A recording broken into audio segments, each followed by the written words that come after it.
antara Syekh Aiman Rushdi Suwaid dengan Rasulullah Shallallahu Alaihi Wasallam itu hanya diperantari oleh 28 orang saja. Halo Sobat Kebaikan, jumpa lagi bersama channel Kebaikan, berbagi dalam hal-hal kebaikan. Bismillahirrahmanirrahim. Assalamualaikum warahmatullahi wabarakatuh. Alhamdulillah wassalatu wassalamu ala Rasulillah wa ala alihi wa sahbihi ajma'in, amma ba'du. Di video kali ini kita akan membahas salah satu sanad yang dimiliki oleh Syekh Dr. Aiman Rushdi Suwaid yang bersambung hingga Rasulullah Shallallahu Alaihi Wasallam.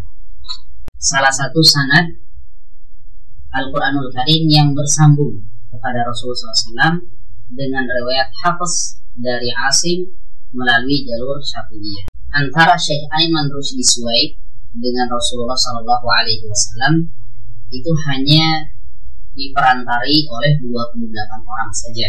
Ya, jadi Syekh Aiman ini berada di urutan ke-29. Ya, siapa saja 28 orang yang menjadi perantara antara Syekh Aiman dengan Rasulullah Shallallahu Alaihi Wasallam. Di sini akan kita sebutkan silsilah sanadnya. Baik, yang pertama dari Syekh Aiman, ya, Aiman Rushdi Suwaid hafizahullah taala.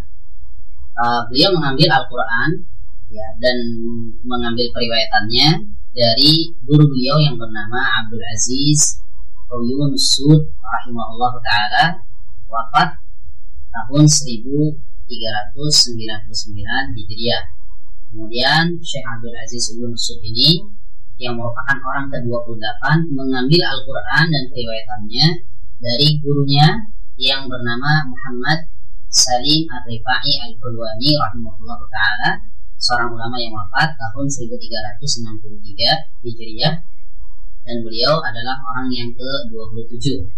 Kemudian Syekh Muhammad Salim Ar-Rifai Al-Hulwani ini mengambil Al-Quran beserta periwayatannya kepada guru beliau yang bernama Ahmad ibnu Muhammad Ar-Rifai Al-Hulwani rahimahullah ta'ala, seorang ulama yang wafat tahun 1307 Hijriah, yang mana beliau adalah orang yang ke-26. Kemudian Syekh Ahmad ibnu Muhammad Ar-Rifai Al-Hulwani ini mengambil Al-Quran dan periwayatannya dari guru beliau yang bernama Ahmad ibnu Ramadan Al-Marzuki rahimahullah ta'ala, seorang ulama yang wafat tahun 1262 Hijriah, dan beliau adalah orang yang ke-25. Kemudian Syekh Ahmad ibnu Ramadan Al-Marzuki ini mengambil Al-Quran dan periwayatannya dari guru beliau yang bernama Ibrahim ibnu Badawi ibnu Ahmad Al-Ubaidi rahimahullah ta'ala. Beliau pernah hidup di tahun 1237 Hijriah. Di sini tidak diketahui tahun wafatnya kapan, tapi di tahun ini beliau hidup, ya, dan beliau adalah orang yang ke-24. Baik, kemudian Syekh Ibrahim ibnu Badawi ibnu Ahmad Al-Ubaidi ini mengambil Al-Quran dan periwayatannya dari guru beliau yang bernama Abdurrahman ibnu Hasan Al-Ujuri rahimahullah ta'ala, seorang ulama yang wafat tahun 1198 Hijriah, dan beliau adalah orang yang ke-22. Dan Syekh Abdurrahman ibnu Hasan Al-Ujuri rahimahullah mengambil Al-Quran dan periwayatannya dari guru beliau yang bernama Ahmad ibnu Rajab Al-Baqari rahimahullah ta'ala, yang wafat tahun 1189 Hijriah, dan beliau adalah orang yang ke-22. Kemudian Syekh Ahmad ibnu Rajab Al-Baqari rahimahullah ini mengambil Al-Quran dan periwayatannya dari guru beliau yang bernama Muhammad ibnu Qasim Al-Baqari rahimahullah ta'ala, yang wafat tahun 1111 Hijriah, yang mana beliau adalah orang yang ke-21. Kemudian Syekh Muhammad ibnu Qasim Al-Baqari ini mengambil Al-Quran dan periwayatannya dari guru beliau yang bernama Abdurrahman ibnu Syahadah Al-Yamani rahimahullah ta'ala, seorang ulama yang wafat tahun 1050 Hijriah, dan beliau adalah orang yang ke-20. Kemudian Syekh Abdurrahman ibnu Syahadah Al-Yamani ini mengambil Al-Quran dan periwayatannya dari guru beliau yang bernama Ali bin Muhammad bin Ghanim Al-Maqdisi rahimahullah ta'ala, seorang ulama yang wafat tahun 1004 Hijriah, dan beliau adalah orang yang ke-19. Beliau mengambil Al-Quran dari gurunya, ya, beserta periwayatannya dari guru beliau yang bernama Muhammad ibnu Ibrahim As-Samadisi rahimahullah ta'ala, seorang ulama yang wafat tahun 932 Hijriah dan beliau adalah orang yang ke-18.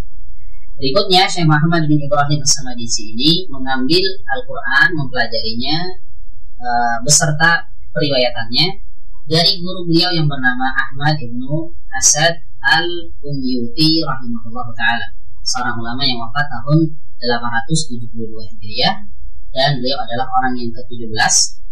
Kemudian Syekh Ahmad ibnu Asad al-Umyuti ini mengambil Al-Quran dari gurunya lagi yang bernama Muhammad ibnu Muhammad al-Jazari, yaitu Al-Imam Ibnu Jazari, ya, pemilik kitab Manzumah Al-Jazariyah, ya, ini terkenal, ya, seorang ulama ahli Al-Quran, ya, bahkan dikatakan Amirul Mukminin dalam urusan ilmu tajwid, ya, seorang ulama ahli qiraah, pakar qiraah dan tajwid yang wafat tahun 833 Hijriah dan beliau adalah orang yang ke-16. Beliau mengambil Al-Quran, mempelajarinya dan meriwayatkannya dari guru beliau yang bernama Abdurrahman ibnu Ahmad al-Baghdadi rahimahullah, seorang ulama yang wafat tahun 781 Hijriah dan beliau adalah orang yang ke-15. Lanjut, ya, beliau mengambil Al-Quran dari gurunya lagi yang bernama Muhammad ibnu Ahmad as-Sa'id, ya, seorang ulama yang wafat tahun 725 Hijriah dan beliau adalah orang yang ke-14. Kemudian Imam Muhammad ibnu Ahmad as-Sa'id ini mengambil Al-Quran dari gurunya dan meriwayatkannya dari gurunya yang bernama Ali ibnu Syuja al-Abbasi rahimahullah, seorang ulama yang wafat tahun 661 Hijriah dan beliau adalah orang yang ke-13.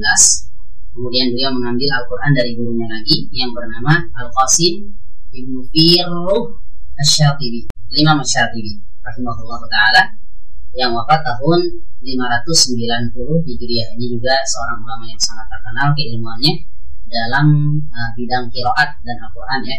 Dan beliau adalah orang yang ke-12. Kemudian Imam Asy-Syatibi mengambil Al-Quran dan meriwayatkannya dari gurunya yang bernama Ali bin Muhammad ibnu Hudzail rahimahullah ta'ala, seorang ulama yang wafat tahun 564 Hijriah dan beliau adalah orang yang ke-11.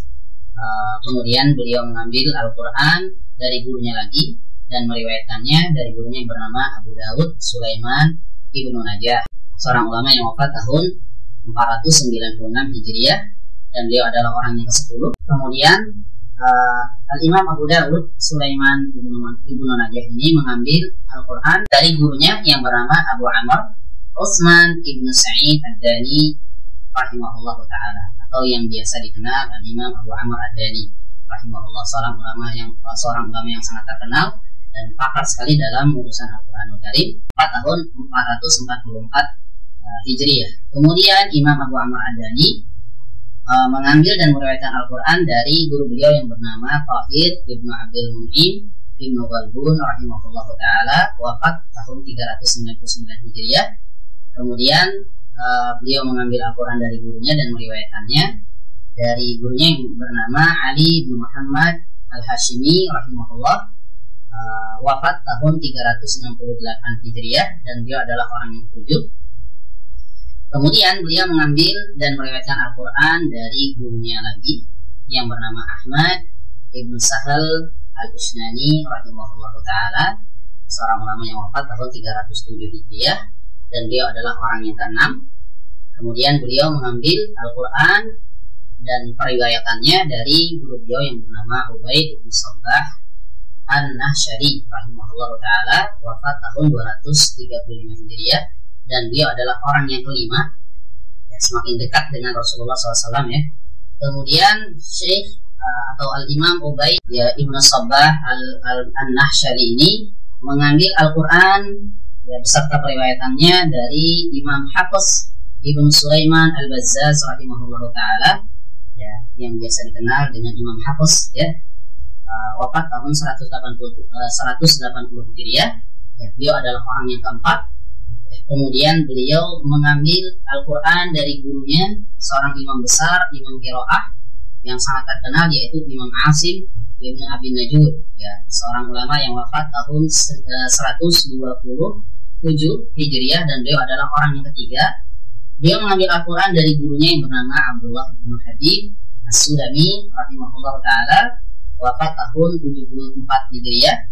Beliau adalah orang yang kedua. Kemudian beliau mengambil Al-Quran langsung dari sahabat Rasulullah SAW yang bernama Zaid bin Thabit radhiyallahu anhu, seorang sahabat Nabi SAW, katibul wahyi, penulis wahyu yang langsung menulis Al-Quran di hadapan Rasulullah SAW, ya, dan pengajar Al-Quran, ya, di zaman sahabat Rasulullah SAW, wafat tahun 45 Hijriah, dan beliau mengambil Al-Quran dari Sayyidina Rasulullah SAW, ya, wafat tahun 11 Hijriah.